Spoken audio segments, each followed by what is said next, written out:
You're listening to Opera Box Score. Let's get ready to rumble! Wherever you are, however you're listening, it's America's talk radio show about opera. It's Opera Box Score. I'm Weston Williams, joined by Oliver Camacho in spirit, Matt Cummings in the flesh, and no one else. All right, this week we go inside the huddle with Rosa Feola. The Italian lyric soprano joins us from Naples, where she is singing the title role of Donizetti's Lucia di Lammermoor. Tomorrow, her album of rare Donizetti songs with Carlo Rizzi drops on the Opera Rara label. Find out who taught her how to be a Donizetti boss. Plus, in the 2-minute drill, Lise Davidsen says singing, quote, has been my world, my everything, and now it's not. And Ric Grenell used to be the head of the Kennedy Center, and now he's not. Make sure you subscribe to our podcast on Spotify. Click follow. On Apple Podcasts, hit the plus sign. You can also stream episodes of OBS every Saturday at 10 a.m. Central at amplisoundsradio.com. Email us your hot takes by writing to mailbag at operaboxscore.com or upload a voice memo using the You Got Something to Say tab on our website, operaboxscore.com. However you contribute, you'll get an OBS beer coaster, an OBS lapel pin, and a #1 OBS fan foam finger just for sharing your own hot take. Now, I hate to disappoint all of our listeners. Oliver Camacho is indeed on this episode, but he has been pre-recorded for the Inside the Huddle segment. But that means we don't have any tennis news. Oh, you know what? I did seriously think about looking up some tennis news just to share it with you during this talk back. Well, that's Matt Cummings for you. He's always thinking ahead, but not far enough ahead. What sports news do you have commentary on, if any, Matt? I'm looking back into the halcyon days where we had the Olympics, and I don't know if we ever deconstructed the Instagram post that Barbara Streisand had about Alyssa Liu, where she where she posted with a picture of her with her Chinese surrogate family and said, my husband just told me that Alyssa Liu is Chinese, and look at these other Chinese people that I know. Yeah, we didn't unpack that, and maybe as a society it's impossible to unpack. But hey, she's singing again in public for Robert Redford. That's what is needed to get her back performing again. Yes, a real highlight of the Oscars. And of course, we'll talk more about the Oscars as we go along, because there's a certain Timothée Chalamet who may be wishing he didn't shoot his mouth off quite so much. His little rat mouth, as Oliver would say. You don't want to go against the opera and ballet lobby. That Velvet Mafia will come for you. Let's talk some opera. Huddle up. Let's go inside the huddle. Tomorrow, March 20th, Opera Rara will release Volume 7 of their Donizetti Song project with Rosa Feola and Maestro Carlo Rizzi at the piano. Opera Rara connected us with the Italian soprano who joined us between performances of Lucia di Lammermoor at Teatro di San Carlo in Naples.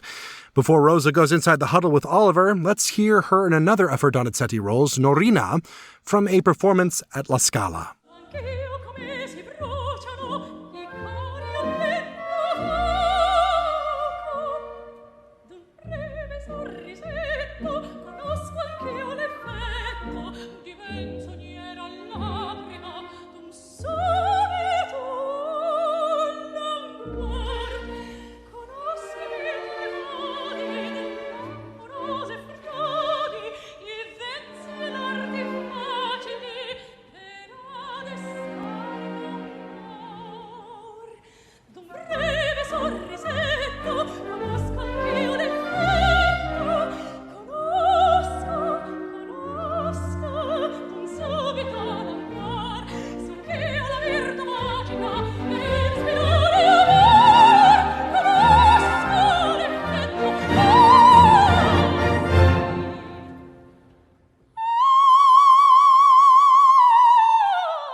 My guest today is soprano Rosa Feola. For Chicago audiences, you remember when she sang Nanetta in Riccardo Muti's concert version of Falstaff. I forget what year it was. And then came back to Chicago to sing Gilda in Rigoletto. But of course, Rosa Feola is known all over the world, currently singing Lucia di Lammermoor in Naples, and currently featured on Opera Rara's Donizetti Song Project Volume 7. Lots to talk about, but I want to begin pulling on a thread from our professional interview for my other job. You told me that you studied with Renata Scotto, and it suddenly made sense to me why I am so attracted to your singing. When I remember what Renata Scotto said in a master class, I never forgot it. She was telling some soprano in a master class about the cadenzas in Caro Nome, and how when you have text in Caro Nome, you are Gilda. But when you have a cadenza, you are Rosa Feola. And to just take the moment for the audience to appreciate you and your singing. It's like, this is a bel canto, showing off moment. So let the audience have it, Did she say something like this to you when you were studying with her? She told me something similar, but in a different way once. So very interesting for me to listen from you this story. I will remember. Once she told me, when you are singing a high note, you have to enjoy the the length of it, because the audience is taking your excitement. And the moment I didn't understand what she meant, because I said, she always says that we have to give a reason to high notes, and what's the reason she's asking for now? So now you are giving me the answer. Maybe she was mentioning a cadenza. And of course, it makes sense because cadenzas are different and every singer has a different one. And that's why we have different ones, because we are different each other. And everybody can offer something different. And that's why you have to feel, what can I offer now to the audience as Rosa? Oh, interesting. Thank you. We talked about bel canto in the other interview, and I say this phrase all the time when I identify a singer who to me is using a bel canto technique and how they sing. My interpretation of bel canto, maybe it's different than yours, but for me, the idea of bel canto is to find the beautiful tone and to be able to have that tone in every part of the voice. And when you change registration, the audience doesn't hear it. The vibrato speed, even though it's impossible to keep the vibrato speed all the time, the same speed, you have to trick the audience into thinking it's the same speed.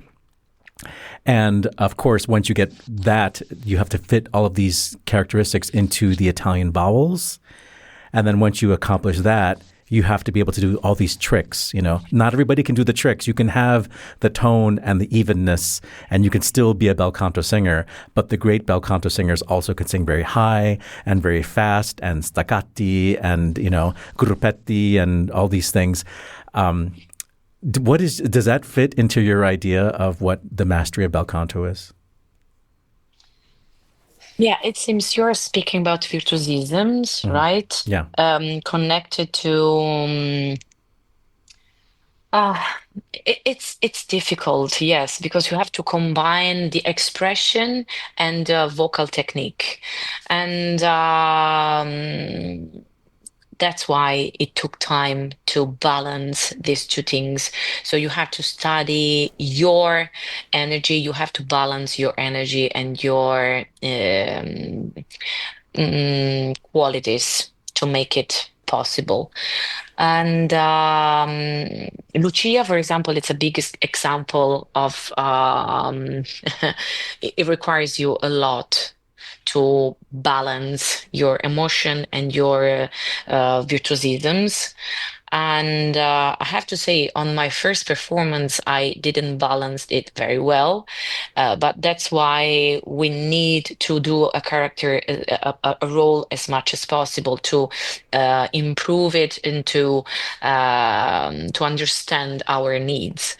And what I've learned recently is that to make it possible, you have to be a little more emotionally detached. When you are emotionally detached from these virtuosisms and with these roles, you are able to control it better because that's what we are. We are interpreters, so it's difficult. I don't know if I answered your question because it was very specific, but No, I love your answer. You said in our other conversation, I don't know if this is a good topic for you, but that you recently became a parent a couple of years ago, and it sort of changed your approach to, how you schedule your year. Do you have any advice for other singers who are trying to balance being a parent and what type of support system they might need in order to do the singing that you do at your level? Yeah, I've learned that it's important to have a big team, support from your family, from your friends, and from nannies, for example. So, was possible for me because I'm not alone, because I have always somebody that can help me in resting, studying, traveling, whatever I need to do. And also, I learned that I want to change my schedule for the future, next seasons, next year, because I want to spend as much as possible at home with my baby. And I want, of course, to travel with her because I want to give her the possibility to travel with me, to learn another language, and to appreciate what the world can offer to us. But I've learned also that I can be a mom and a singer at the same time. I was struggling at the beginning because I wanted to be my mom, but she's amazing. I cannot be her. I can be myself, and I'm an opera singer, and it's a big part of my life, and I cannot renounce to it. So if we have the power and the will to do what we want to do in life in general, when there's a will, there's a way. Yeah. You said in our other conversation about how your repertoire is changing because it has to align with who you are as a person. Can you say more about that? Another lesson I received from Renata Scotto. She told me once that you cannot be a good Traviata if you have not experienced true love and all the feelings that Traviata has during her life. Now I understand why. There are some roles that you can experience. So you can give your best to some specific rules only after experiencing life in a certain way. Of course, now I can be more intense Traviata than 5 years ago, for example, and that's an intense meaning because we have to be opera singers and women at the same time. And when these two things are connected, we can see on stage truth. That's what we want to give to the audience. So that's why I feel that my repertoire needs to go in a certain way, because I've recently made my debut as Alice in Falstaff. And of course, I missed Nannetta because I'm connected to her. I loved her. I like her as a girl, but I'm not that girl anymore, and I cannot imagine to act as that girl anymore. So if we cannot find the truth in our characters, it means that we have to move on.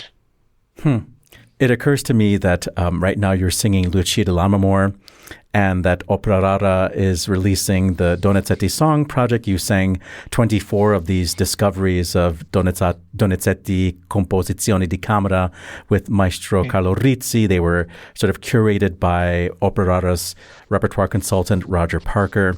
So Donizetti is a sort of connected now to Rosa Feola. You've sung Norina and Adina and Elixir, and right now the Lucia. I'm just curious about your approach to singing Donizetti. If you find that there's something that makes Donizetti unique to, let's say, Rossini. Donizetti was genius, of course, we know it. But it happened for me to understand that his music fits my voice perfectly. And also because his feelings were so complex and different, because he combined comedy and tragedy, we can say, and melancholy and perfect music, so difficult, intense virtuosism, difficult virtuosisms and heartbreaking emotions that were and it is what I like the most.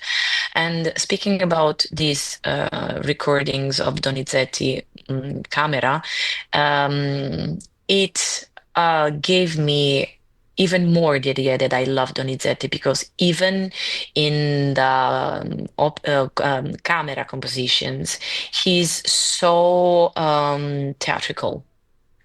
And that's why it is so special.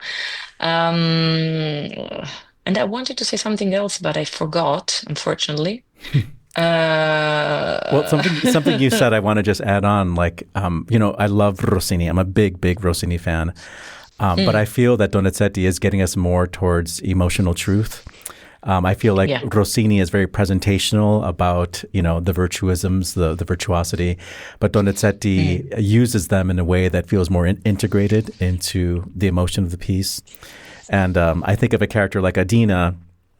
This is a comic opera, but there's real heartbreak. And I mean, you really, really feel in this opera, like her remorse and, this prendi aria, which every soprano has to learn, it's such a moment for her to like realizing, how do I apologize? I've never in my life been wrong, but I realize that I'm wrong. And this is what she sounds like when she has to like kind of walk around the topic to like apologize to Nemorino. It came back to my mind what I wanted to say, that Donizetti spent a lot of time in Naples. Mm-hmm. And I'm from Caserta, that's close to Naples. And I think that I want to believe that he puts his feelings, these emotions, this way of thinking, this what he puts in his music from this territory, because it's rich of emotions. And not that other places in the world have no emotions, but I can recognize the Neapolitan soul in his musical lines sometimes, because we as Neapolitan, we are melancholic sometimes, we are romantic, we are passionate, so when we have a feeling, we exaggerate. And I can feel sometimes this in Donizetti's music. That's why maybe I'm very much connected to him.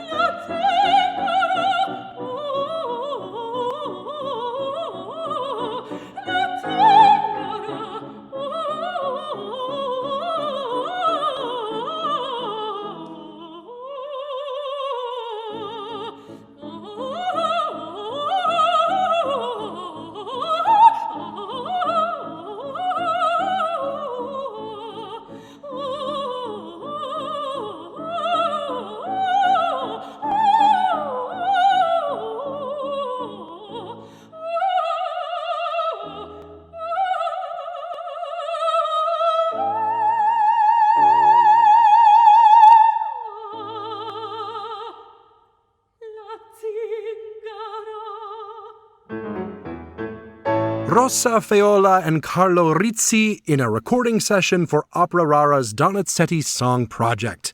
Volume 7 of the complete Donizetti Songs drops March 20th. Our thanks to Opera Rara for putting us in touch with Rosa Feola. I personally have been a big fan of her going back a while, ever since she wasn't the most recent Gilda that we had in Chicago in Rigoletto, but I think that she was 2 Gildas ago in the one that that they did with Matthew Polenzani, and that role is so challenging to like pace yourself, and I thought that she sounded like utterly luminous throughout the entire evening and really brought a lovely sense of character to the role. Yeah, which is, I feel like, is always the hard thing to do with Gilda. I mean, so many times I see a Gilda who, you know, they've got the acting chops and they don't have the voice, or vice versa, and I think she's got both, you know? Or they're good at like 2/3 of the role. Right.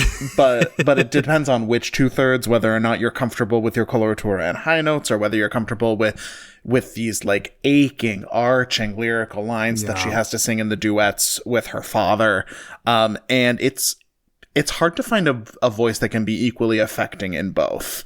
Yeah. And where Oliver's voice is coming to us through our Ouija board to tell us that one of the subjects of this interview that you just heard about was becoming a mother. So interested to do so. You the listeners will have an opportunity to do some comparing and contrasting with. We don't actually listen to things beforehand. We're just winging this every single week. And if you want to support that, make sure you subscribe to our podcast. On Spotify, click follow. On Apple Podcasts, hit the plus sign. Leave us a review while you're over there, especially if you're on Apple Podcasts. And let a friend know about the show if they'd be interested in anything that we're talking about here, up to and including tennis, unfortunately. The 2-minute drill is right now.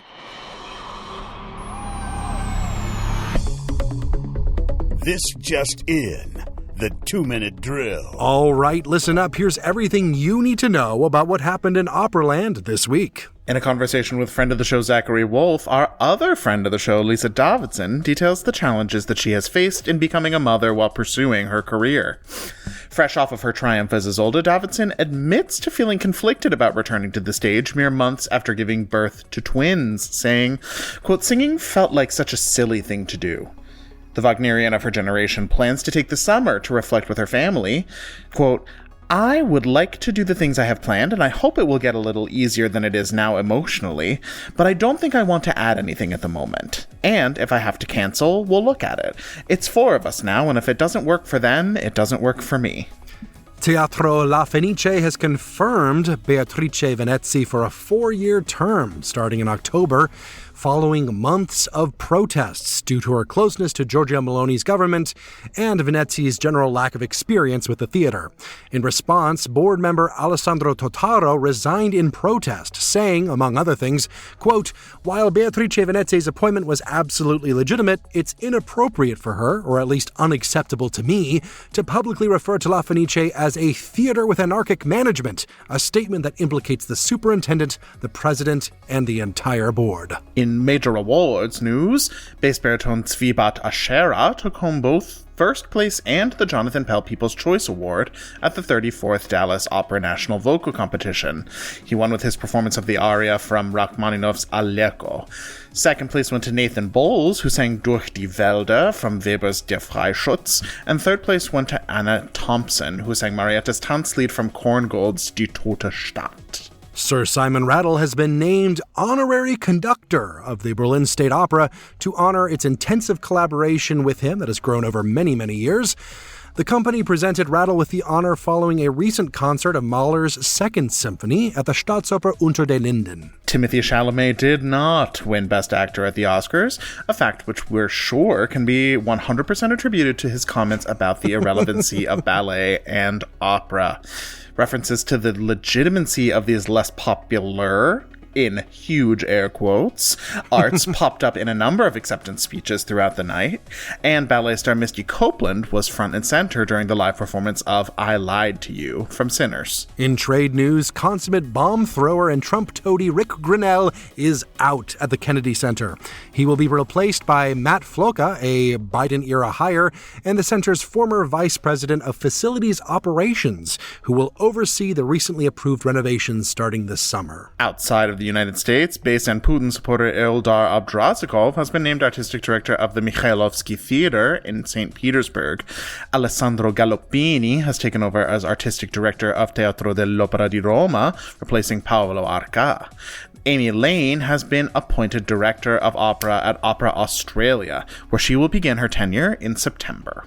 On the disabled list, Spanish conductor Juanjo Mena has announced his retirement from the podium due to the progression of his Alzheimer's disease. His final performances will be his upcoming concerts of Schubert's Great Symphony with the Barcelona Symphony. Exit stage right, soprano Raynell Krauss has died following a short hospitalization. A young singer on the rise, Krauss was a mainstay of major vocal competitions and was best known for her performances of the Queen of the Night at major houses, including the Met, Danish National Opera, and the Atlanta Opera, just last year. In a statement shared to social media, her family said, Raynell was a force in our lives, a brilliant talent defined by grit, fearlessness, curiosity, intelligence, integrity, and resilience. On stage, her voice matched the breathtaking power of her spirit. Offstage, she was a loving, caring soul whose vibrant energy lit up everyone around her. Our hearts are full from the years we shared, even as we're shocked that her skyrocketing career was cut short. And on this day, March 19th, in 1859, it was the first performance of Charles Gounod's Faust in Paris. In 1864, another premiere of an equally popular Gounod opera, Mireille, also in Paris. In 1913, it was the American premiere of Mussorgsky's Boris Godunov at the Met in New York City. That one's for me. Ooh, and another one for me. 1931 was the first performance of Alban Berg's Wozzeck in the U.S. That was a performance in Philadelphia under Mickey Mouse's best friend, Leopold Stokowski. In 1991, it was the first performance of John Adams' opera, The Death of Klinghoffer, at La Monnaie in Brussels. Some births on this day include composer Friedrich Passius, who wrote the first Finnish opera. He was born in 1809. 1835 saw the birth of bass baritone Franz Betz in Mainz. He created some roles you may have heard of, such as Hans Sachs in Meistersinger and Wotan in Siegfried, which I guess really, if we're going to be technical, is Der Wanderer. Soprano and later mezzo-soprano Giuseppina Pasqua was born in Perugia in 1855. She created Mistress Quickly in Verdi's Falstaff after changing Fox, of course. Tenor Thomas Salignac was born in Nîmes. He's a French tenor, born in 1867. He sang in premieres of Milhaud's La Brebis Égarée, or The Parable of the Lost Sheep, as well as Retablo in Maese Pedro by Manuel de Falla. Baritone Johannes Bischoff was born in Berlin in 1874. He sang in the premiere of music only Weston has heard, such as Wagner's Sonnenflammen. Siegfried Wagner's Sonnenflammen specifically. A crucial distinction. Eugen D'Albert's Scirocco and Paul Hindemith's Tutti Fantchen. Tenor Jaroslav Gleich was born in modern-day Czechia, then Moravia, in 1900. He sang in the premiere of Martineau's Giulietta. English mezzo-soprano Nancy Evans was born in 1915 in Liverpool. She created a role that must have been very confusing in rehearsal, Nancy and Albert Herring. Baritone Robert McFerrin was born in Arkansas in 1921, the first black man to sing at the Met, and depending on who you ask, maybe the first one to have received his contract to premiere at the House. He also created the role of Papa Loie in William Grant Still's The Troubled Island. And baritone Hermann Becht was born on this day in Karlsruhe in 1939. He sang in the premiere of Ubu Rex by Christoph Penderecki and Franz Schreker's Die Gezeichneten. And that's your 2-minute drill.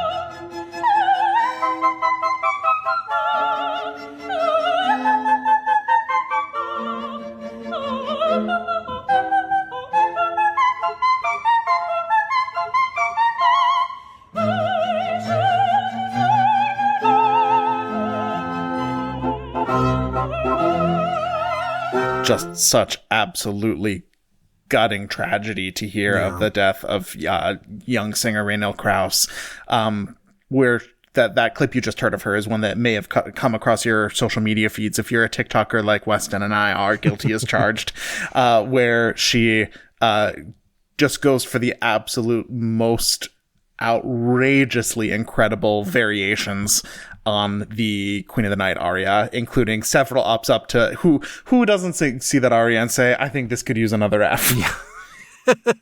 Just need one more to get us through. That was from her performance with Opera Atelier in Toronto. Yeah, really tragic, really young, very much a singer who was, making some waves, and just a general bummer all around. Another kind of rough piece of news this week was the Lise Davidsen story. Friend of the show, Lise Davidsen. Not necessarily like a complete bummer, like, she's very happy to have her twins. But the New York Times article it was written in, which we'll direct you to at our website, operaboxscore.com. Yeah, details quite a process for starting a family with her husband. Yeah. It's been a couple years of them trying to have a baby, and she...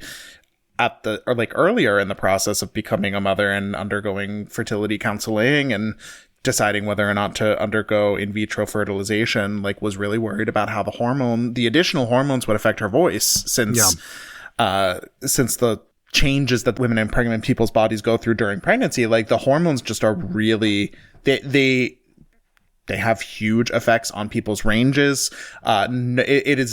She's far from the first singer to express that pregnancy bears an extra risk for someone whose livelihood is their voice. Yeah, this is something we talked about quite a bit on the show with other singers as well. Naturally, this story happens when Ashley Hargrave is unavailable to provide the non-cis male. Yes, noted pregnancy experts, Weston and I will do our best to fill in. Certainly, it is a big concern. It takes a toll on your body, and going in too quickly, too blasely, afterwards can certainly cause a lot of problems with the voice. By all accounts, she just came off of Tristan and Isolde at the Met, and her voice sounds great. Which she said as well, but the journey wasn't without trauma. She had 2 miscarriages in the last couple years, and both of those were while she was in a foreign city performing one of the most demanding roles in opera, in Yenufä, when she was here in Chicago. Yeah. And Salome in Paris. Yeah, I recall the Yenufä run, which she was amazing in, by the way. But she wasn't there, I believe, for the last 1 or 2 performances, and it seems that was probably why. And there's just a certain amount of, I don't think she ascribes the word trauma to herself in the article, but certainly there is something potentially traumatizing in that, especially given, certain complications she had during pregnancy, and the general, once you have kids, there is suddenly something that you have to think about much more often. And as we know, and as we've talked about on the show, not every opera company is completely accommodating for, a mother in general or a parent in general, much less a new mother or new parent. And it's very hard to, when you're a big international star like Lise Davidsen, who is in demand anywhere in the world. Possibly the most in-demand singer anywhere at any time these days. Yeah, to be before she could just say, oh, yes, I'm going to go and do this thing. But she's very much aware that that is not always a possibility. And of course, there's always a bit of concern that someone with that level of talent might, be taking a little bit more time off. Now, to that I say, do what you want, Lisa. You don't need our approval, nor did you ask for it, but we do support you taking care of yourself, your health, your family. Yeah. I was heartened to see that was a similar approach that Yuval Sharon took in the new production of Tristan and Isolde, which I don't think it's too much spoilers to reveal about this because it's been highly publicized at this point. But in this new production, Isolde gives birth to a baby in the third act and is singing the Liebestod to the baby instead of to Tristan's dead body. And in Zachary Wolf's article, he talks about how he offered to cut it if she found that to be too traumatic for her experiences, and that he didn't want that to get in the way of her performance, which is both good humaning and also good directing to take care of the people in your production and your colleagues like that, who I can think of other directors who I won't name, but who maybe would not have been quite so gracious with their power and something like feelings getting in the way of their vision. Yeah, and I will also say, like, her coming out and speaking so frankly about this, which has been happening more regularly over the last few years. I feel like the dam started to burst, I don't know, maybe 5 or 6 years ago. We started hearing more and more of these stories by high-profile singers. This used to be such a profoundly taboo subject, and this is still a very difficult conversation to have in the opera world if you don't have the star power of a Lise Davidsen or something. And that's something that I think will be still being worked on for probably decades to come, unfortunately. But I'm very glad to see something this frank being said at this high a level, so that more and more people can come forward and really take a stand for, supporting people who get pregnant and, supporting not just the physical, recovery, but also the mental recovery and the just not even beyond recovery, just supporting having children in general, and part of that is also, just making sure there's adequate compensation for people with kids so they don't have to end their careers, even if nothing goes wrong, It's I'm glad this article is out there. Like I said, we'll link to it on our website. And it's nice to have, even though it's a tough read in spots, it's a necessary read, and I think ultimately hopeful for the future of the industry and the future of people who get pregnant in the opera world. What is less good news is Beatrice Venezzi still She's getting here, everyone. appointed. It's here. Official now, folks. This has been on the docket for a long time, and everyone and their grandma in Italy and outside Italy too has been yelling at what a bad pick Beatrice Venezzi is for this position. But like so many institutions around the world, it seems like the powers that be are saying, we're doing it anyway. Just don't call it anarchy. Just don't call it. Okay, so this article, I won't say article. I mean, it feels like an article because it's so long. But this letter from Alessandro Totaro, which was written out in its entirety at Opera Wire, thanks to our friends there for providing that. There's some good quotes in it, but it's a lot. It has chapters. It does have chapters. My favorite one is like, the orchestra members and choir members of the Teatro La Fenice are not dummies. They are top-level professionals, some of them among the best on the international scene. These are all like references to statements that Beatrice has made. Like real deep cuts into the lore. I guess it's not lore if you're living it.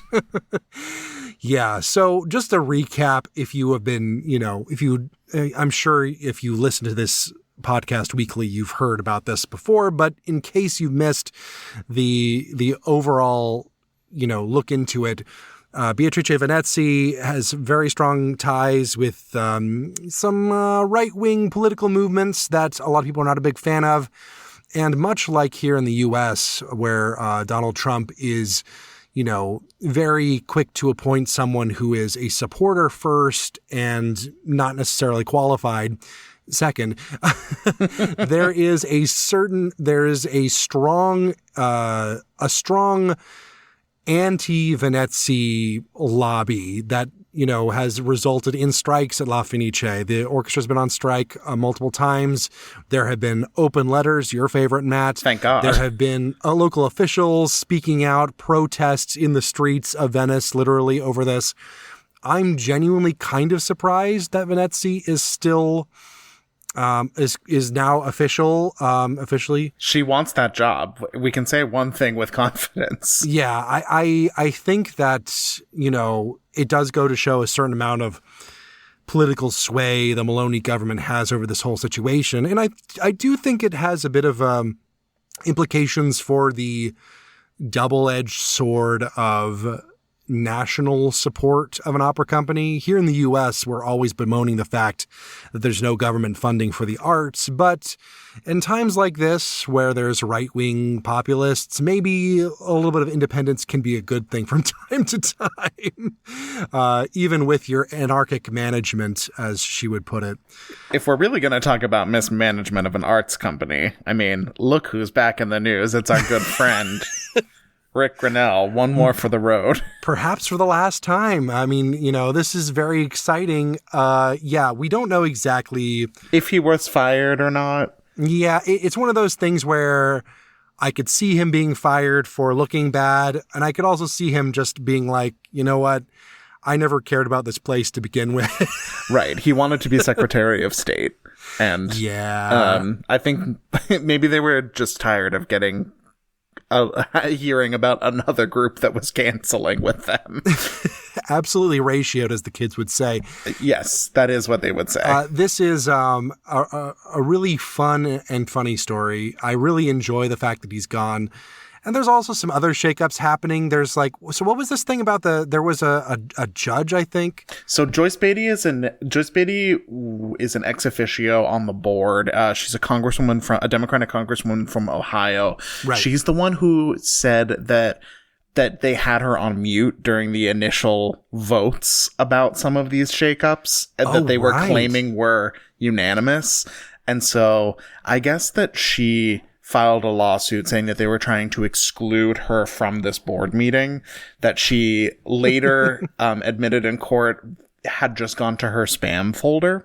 And so there was a district judge that did have to rule that she was to be allowed a substantial role at the next board meeting, but that she didn't have to be guaranteed a vote. What does that even mean? Exactly. I mean, I would say maybe she was instrumental in removing Ric Grenell, but it sounds like probably not. No, I wouldn't say so. But good on Matt Floca for surviving all this churn. The wheel hasn't come around for him yet, and apparently Trump really likes him because he likes to talk about the infrastructure and the construction at the building. So he loves his shiny toys. That's definitely something that you want in a vice president of facilities operations. So good job on whoever from the Biden administration put this guy into his role. I hope that he doesn't regret taking this promotion on, but he is hanging in there. We'll see what happens. I mean, every week that goes by, I'm more and more shocked that the Kennedy Center still exists in some capacity. Well, just wait until July and it won't anymore. Yeah, well, what is also shocking to me is that Timothée Chalamet did not win Best Actor, or should I say, I'm not shocked at all. We called it. The ballet and opera lobby have triumphed. I really don't think it has anything to do with that, though, Me just because neither. of the timing. Like, it was way too late in voting. How many people in Los Angeles do you think really love going to the ballet and the opera either, even if they think of themselves as fancy people? Careful, it's statements like that got Timothée Chalamet not winning the Oscar, Matt. As I said last week, he didn't say anything that people who constantly talk about ballet and opera are not always saying. He just said it in a little bit of like a Richardish fashion, if we can say. A Wagnerian manner. Indeed, a Wagnerian manner. A Gesamtkunstwerk of an interview, as it were. I do think that I imagine you're right. I don't think it probably had any bearing on the results. However, it was kind of nice to see some references to it throughout the night. And I think, most of it was kind of petty, not really meaning anything, kind of like a little joke here and there, a little wink, wink, nudge, nudge. What felt a little bit more substantial, and again, I don't know if this was actually in response to Timothée Chalamet or not, But Misty Copeland's inclusion in I Lied to You, the I Lied to You performance of Sinners was really nice to see. I believe Rhiannon Giddens was also on stage too, but the fact that she was front and center at the end did feel a little pointed at Timothy. Yeah, but also she's a ballet dancer who's in the movie Sinners. Yeah, that is true. I mean, that does help you get sort of over the top. Timothy trying to give her a standing ovation like you think ballet dancers will forget. Come on. He was really working overtime for those last second votes to still come in. Well, we might be, Timothy Chalamet's career might not be over because of all this, but this show almost is. Let's wrap the show up. Good call. Bad call. On Opera Box Score. Good call, bad call. That's how we end the show. Matt, what do you have for me? Listeners with a New York Times subscription are going to enjoy a second article from us this week on top of the in-depth interview with Lise Davidsen that we talked about extensively in our 2-minute drill. And this is a feature about the cloakroom at the Deutsche Oper Berlin. Incredible. I love it. Just an incredible peek behind the curtain that included one nugget that I just have to share, which is that the old woman that they talked to about for the de rigueur opera clothing, when did people stop dressing up for these performances, yada yada yada section of it. This one was worth it because in her opinion, in Jutta Osterhof's opinion, she's been attending the Deutsche Oper Berlin since 1962. She thought that the era of well-dressed patrons ended sometime in the 1970s. So people have been kids these days for nigh on half a century at this point. At least 50 years. God, do you think we can get her on the show, Matt? I think that would be incredible. Jutta, if you're listening. That is it for this week's edition of America's Talk Radio Show about opera. Make sure you subscribe to the show wherever you get your podcasts. Get your voice heard and find links to stuff we've talked about at our website, operaboxscore.com. That's also where you can put your money where our mouths are. Give back to the OBS using the Support the Team tab. Your announcer is Norm Waddell. Your creative consultant is Oliver Camacho, and your audio editor is me. The executive producer of the OBS is George Cedarquist. For co-host Matt Cummings, with guest Rosa Feola, I'm Weston Williams, asking you to continue the conversation about opera as Misty Copeland comes out of retirement to dunk on opera and ballet naysayers. We're back with an all-new show next week, plus you get more opera headlines, more hot takes, and more anarchic management. Join us.